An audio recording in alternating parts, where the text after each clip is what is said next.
Literature and history اور میں ہوں آپ کا میزبان زیرا۔ ناظرین، سب سے پہلے آپ لوگوں سے گزارش ہے کہ ہمارا یہ channel literature and history subscribe کر دیں اور بیل آئیکن کو بھی پریس کر دیں تاکہ ہماری آنے والی ویڈیوز آپ لوگوں کو بوقت اور بآسانی مل سکے۔ ناظرین، وفاقیت کیا ہے کہ یہ سیریز جاری ہے اور آج تیسری قسط میں ہم وفاقیت کے مختلف تصورات اور تاریخ اور پس منظر کے بارے میں کچھ باتیں کریں گے کہ وفاقیت آخرکار ہے کیا، تاکہ ہم یہ چیز بہت اچھے طریقے سے سمجھ سکیں۔ سب سے پہلے ہم نے جو پچھلی اقساط میں بھی ٹچ دیا تھا وفاقیت کے پس منظر کا، اس متعلق بات کریں گے کہ 1993 میں بیلجیم اس صدی کا یعنی پچھلی صدی کا 20ویں صدی کا آخری ملک تھا جو وفاقی نظام جس نے اپنے ملک کے لیے اپنایا۔ یعنی 1993 میں بہت ہی جو قریبی تاریخ ہے وفاقیت کی، اس میں بیلجیم کا مثال آتا ہے جو 1993 میں وفاقیت کے نظام کو جس نے اپنے ملک کے لیے اپنایا۔ اور اس کے بعد ایک سوال اور بھی بنتا ہے کہ اگر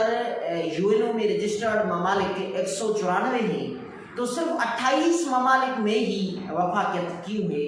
اس کے کیا اسباب ہیں؟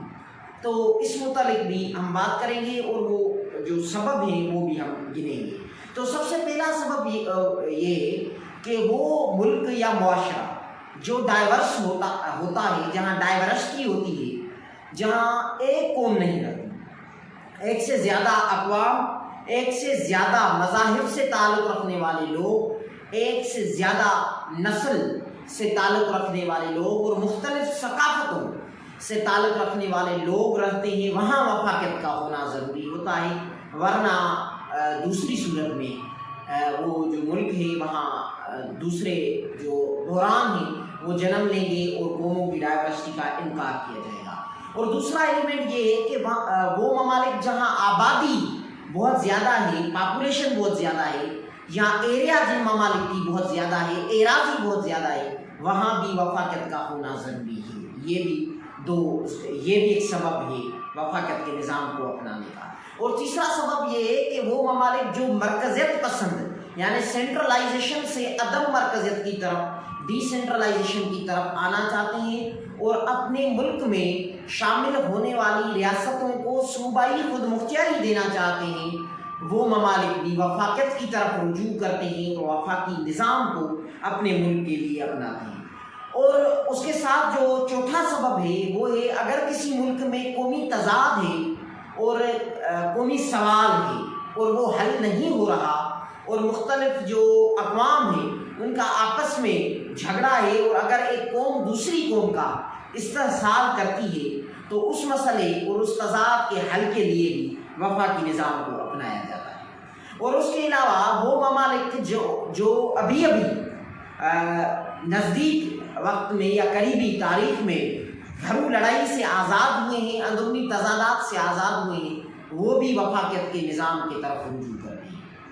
اور ایک جو آخری سبب ہے وہ ممالک جہاں بیٹھیت کا نظام ختم ہوا ہے تو ان ممالک کو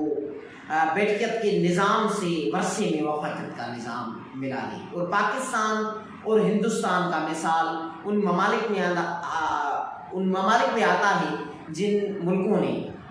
بیٹھیت کے نظام کے بعد اپنے لیے وفاقی نظام کو چوز کیا۔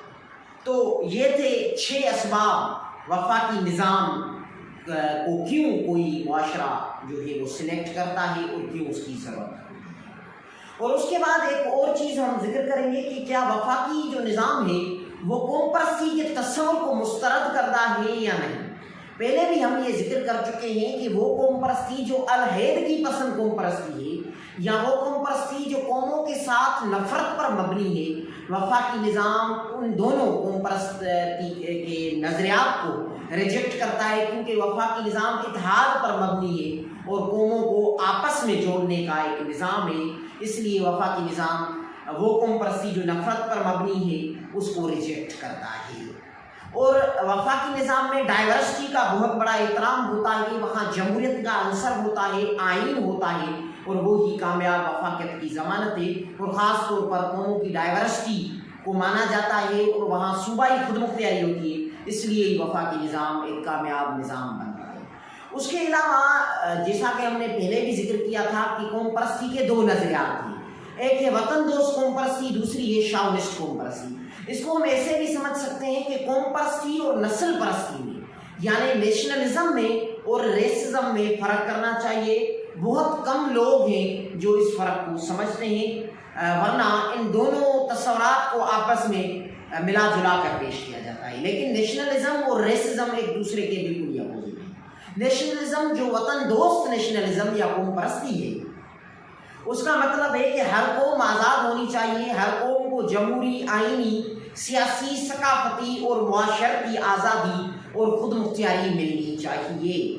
ایک قوم یہ نہیں کرتی کہ وہ آزاد ہو اور وہ دوسری اقوام پر حملہ آور ہو، یہ وطن دوست قوم پرستی کا نظریہ نہیں ہے۔ لیکن جو ریسزم کا یعنی نسل پرستی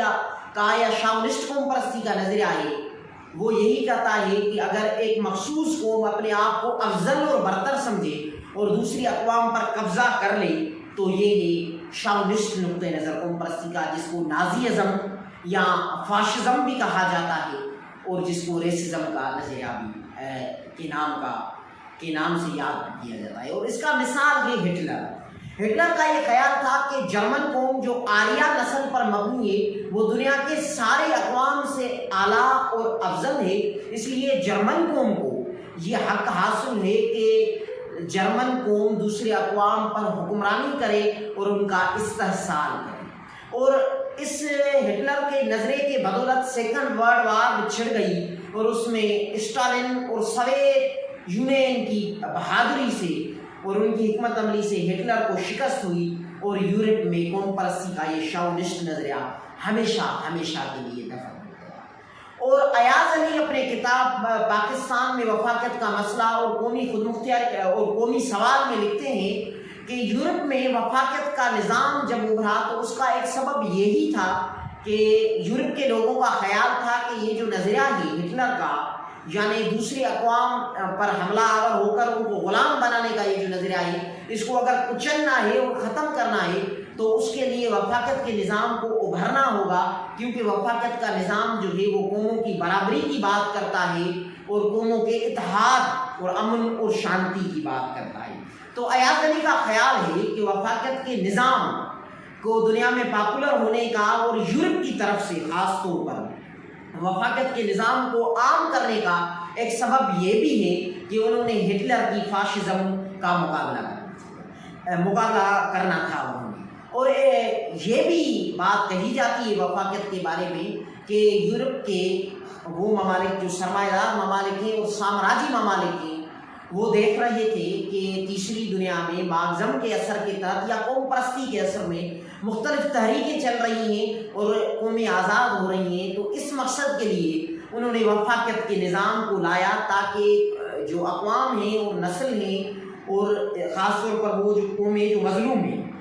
وہ مارکسزم کی طرف رجوع نہ کریں اور قوم پرستی کے اثر کے تحت بھی یا سوشلزم کے تحت اپنی آزادی حاصل نہ کر سکیں۔ وفاقیت کے بارے میں یہ بات بھی ہے جو وفاقیت کے بارے میں ظاہر ایک منفی بات ہے کہ وفاقی نظام کو اس خاص مقصد کے لیے لایا گیا تھا تاکہ مارکسزم کا تیسری دنیا میں اور قوم پرستی کے اثر کا مقابلہ کیا جائے۔ لیکن جو بھی بات ہے یہ بات صحیح ہو یا غلط، اگر وفاقیت کے نظام میں قوموں کی برابری ہے، سوشل جسٹس ہے، گڈ گورننس ہے اور خاص طور پر معاشی، سیاسی اور مالی خود مختاری ہے، تو وفاقی نظام کے مثبت اثرات سامنے آتے ہیں اور وفاق میں فیڈریشن میں شامل ہونے والے اقوام خوش رہتے ہیں اور وہ ترقی کرتے ہیں۔ تو یہ تھی آج کی ہماری بات وفاقیت کے بارے میں۔ وفاقیت کے بارے میں یہ سیریز جاری ہے، اگلی قسط میں ہم ذکر کریں گے کہ وفاقیت برے صغیر میں کس طرز کی رہی ہے اور وفاقیت کے حوالے سے